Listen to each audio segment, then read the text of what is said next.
So rapid has been the advance of 20th century science in the diagnosis and cure of disease that one pictures men of medicine as seizing avidly on any discovery which contributes even slightly to their understanding the human body. And in general, such a picture is accurate. But what shall be said of Dr. Kilner's remarkable experiment? An experiment which might have revolutionized the whole field of medicine had not doctors and laboratory experts chosen to ignore it. The record of Dr. W.J. Kilner's astonishing discovery may be found in a book entitled The Human Atmosphere. There he recounts how, on a summer's day 12 years before, he happened, by the merest chance, to stumble on a strange and inexplicable fact. He and his assistant were working on a routine experiment in the laboratory of St. Thomas Hospital in London. All right, Alex. I'm ready for the viewing screen now. It's got some sort of a dye on it, hasn't it, Doctor? Yes, I stained it myself this morning with dicyanine. Hold the screen up, Alex. Let's see if it's dying.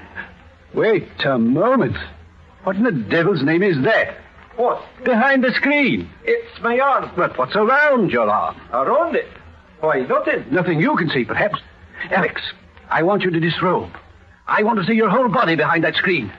The laboratory assistant, completely baffled by Dr. Kilner's sudden, intense excitement, removed his clothes and stepped behind the viewing screen.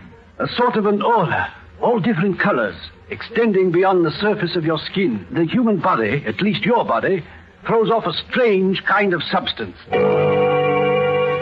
In the first feverish flush of discovery, Dr. Kilner had no doubt that he had correctly interpreted the amazing thing he'd seen. But an hour later, he began to wonder. And so he summoned one of his patients from a ward in the hospital and asked him to stand behind the screen. I'm not crazy, am I, Alex? You see it too, don't you? Sort of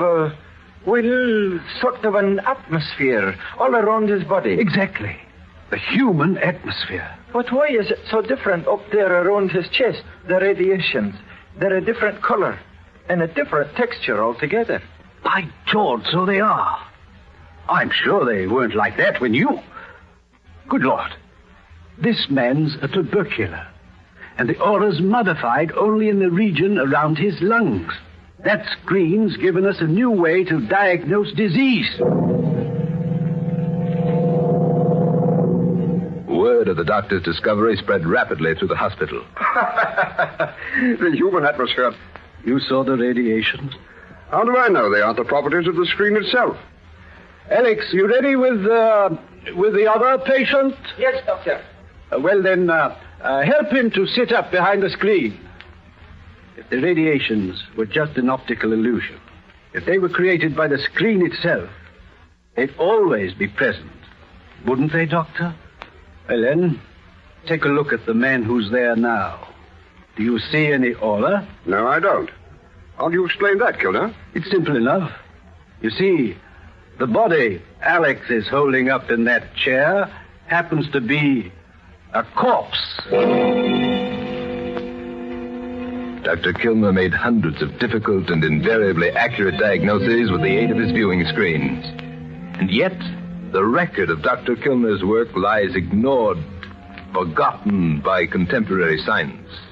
This fact, like the fact of the remarkable experiment itself, can only be regarded as incredible but true.